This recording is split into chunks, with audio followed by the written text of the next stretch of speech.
હવે નજર કરીએ વિગતવાર સમાચાર પર। ગંભીરા બ્રિજ દુર્ઘટના બાદ રાજ્યભરમાં બ્રિજોની સુરક્ષા મુદ્દે તંત્ર સતર્ક બન્યું છે।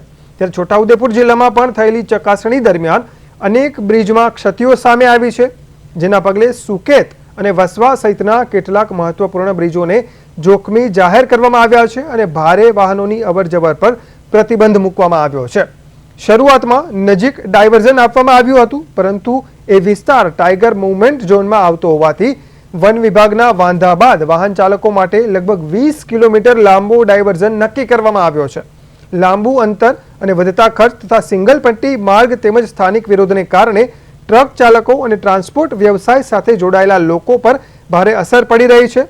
हाल केटलाक वाहन चालकों मजबूरीमां जोखम लई प्रतिबंधित ब्रिज परथी पण पसार थई रह्या छे।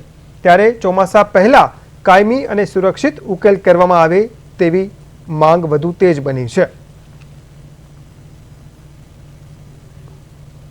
જોજ કેવડી રસ્તો જે સ્ટેટ હાઈવે કેટેગરીનો રસ્તો છે, જેમાં 27 થી 54 કિલોમીટરમાં બે મેજર બ્રિજ આવેલા છે, સુકેત અને વસવા।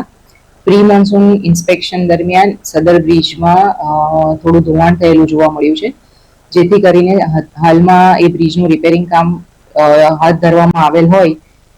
એ બ્રિજ પરથી અત્યારે હેવી વેહિકલ 10 ટનથી વધારે હેવી ટ્રકો અને ડાયવર્ઝન આપ્યું છે હેવી વેહિકલ્સને, જે સાગતાળા થઈ અને પાલસંડા થઈ તેજગઢ થઈ છોટાઉદેપુર આવશે।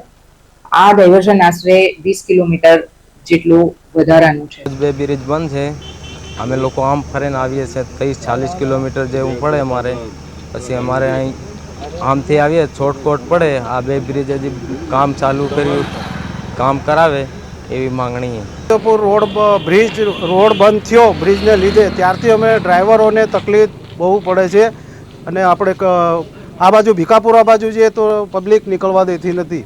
મેન રોડ અમારો આ જ છે, ડ્રાઈવરો માટેનો મુશ્કેલી ખૂબ પડે છે, બહુ ફરવાનું થાય, ડીઝલ વધારે આવે। શેઠ લોકો અમૂન કહે છે કે ભાઈ ડીઝલ કેમ વધારે આવે, એના માટે અહીં પડી રહીએ, ખૂબ તકલીફ। અમારી રોડ